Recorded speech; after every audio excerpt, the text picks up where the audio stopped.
يلومونني في اشتهاء الحياة وأني للذاتها أرتوي. السلام عليكم ورحمة الله وبركاته. كسر هذا الجنرال كان وأنا وما قاعد بحني نرشة. طبعا نحن كسر جدبنا موضوعية كلا دوان ولحير نرشنا لنعكستا سيدا عافماتك وحبرشدا هرمركا لرجلينتا موضوع كستا أو لحيرا نرشنا. موضوع مانتا عن سوق هذا الدونو إن شاء الله وحوي إسلا هذا أما قفك أو إسلا الشيكيستا إسلا هذا أما إسلا الشيكيسيغا أما واحد أفكا قلال لو يقانو سيلف تور وارن آدو بدن أو لغو أركو داد كلا دوان وحال آمسي هاي إن إسلا هذا وسامين كو يران كرو كالسوني دادا تاسو نقوم كرتا مد فايدو له ودنك بوزيتيفكا أما مد خسارة له ودنك نيجاتيفكا إسلا هذا ما أهن علاد دمر أما والي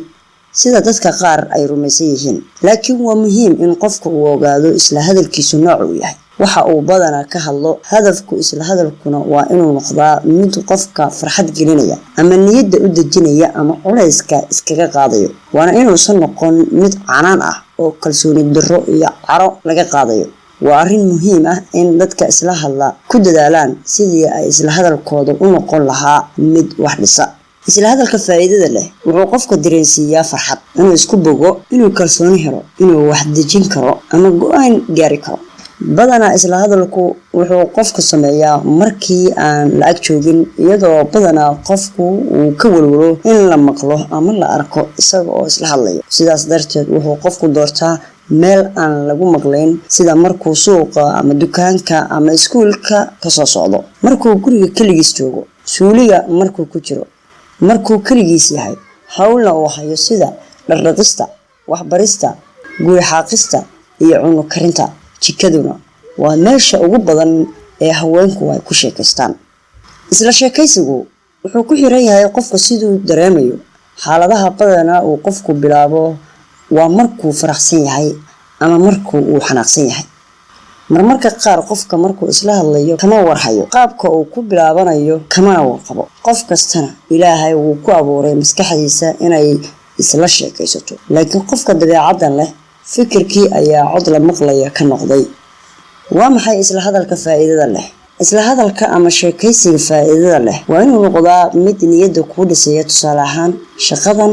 waan ku guuleysan doonaa guurka iyo hamiga dhisme qoys dhar qurux badan ayaan xiranahay waxaad ka dhaahanaysaa tusaalooyinkan kore in qofka uu sabarsiinayo nafsadiisa isfaaninayo isku bogayo ama isdhiiri gelinayo intaba waa wax u fiican kalsoonida qofka inuu qofku isbaro dabeecaddan waa muhiim uuna wadaa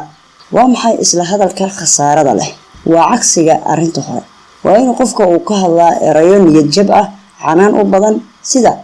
waxaan dadka ula muuqdaa doqon ama dabaal wax guul ah kama gaarayo shaqadan dharkan waan ku falxumahay tusaalooyinkan waxaa ka muuqda isniyad jabin canaan iyo quus waana wax hadduu qofka joogteeyo ka imaan karo xanaaq caro iyo dabeecad xun sidee isla hadalkayga uga dhigaa mid anfaca marka hore waa inaad u koorgashaa waxa aad sheegto si aad u ogaatid nooca aad tahay ma qof faa'iido u yahay isla hadalka mise qof dhibaato u siyaadinayo haddii aad aragtid isla hadalkaagu inuu faa'iido soo wadin waa in aad isdareensiisaa ama isbartaa inaad u hadashid sidii in lagula joogo camal ama lagu dhageysanayo tan waxay maskaxdu ku baraysaa inay soo saarto hadal aan ku dhaawacin iyo qofka ku maqlaya intaba midda kale haddii isla hadalkaagu u badan yahay su'aal waa in aad jawaab fiican u raadisaa tusaale haddii aad isweydiiso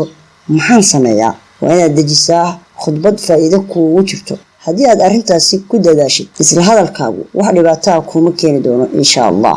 midda kale oo muhiimka ah waa inuu qofku ogaadaa in isla hadalku uusan ahayn waali bilowgeed waa in aadan ku walwalin dadka kale waxa ay ka aaminsan yihiin waan ognahay dad badan bay ka dhaadhacsan tahay arrintan qofka isla hadlayo haddii ay arkaan inay dhahaan hebel waa la soo hayaa waa la rabaa ama la dhaho isla hadalka badan waxay tilmaan u tahay inuu qofka cadaadis maskaxdu ka saaran tahay taasoo haddii uu sii wado uu ku dhufanayo ama uu waalanayo tanna ma aha wax jira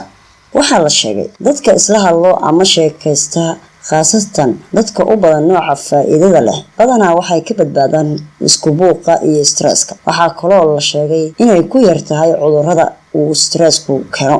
sida dhiigkarka, sonkorta iyo wadna xanuunka. waa maxay xaaladaha isla hadalka ka agdhow ama waqtiga uu yimaado? waxaa ka mid ah dhowr xaaladood oo dadka aaminsan yihiin inay dabiici tahay, sida qofka oo heesa markuu keligiis yahay, qofka oo si keliisa uga istaaga sheeko dad kale kala dhaxaysa kadibna musqusha galo ama meel kale kadibna sheekadiisa sii wato, qofka markuu muraayad isku fiiriyo, isdhaajiya, iscaanjila ama isla hadla ama wax iska sheega. sida ay xaaladahaasi dabiici u tahay ayuu isla hadalka ama sheekaysigu dabiici u yahay. maxay ku kala duwan yihiin isla hadalka iyo waalida? waxay kaga duwan tahay isla hadalka waalida, qofka lama dhunto mana u fahansano inay tahay wax u khaas ah.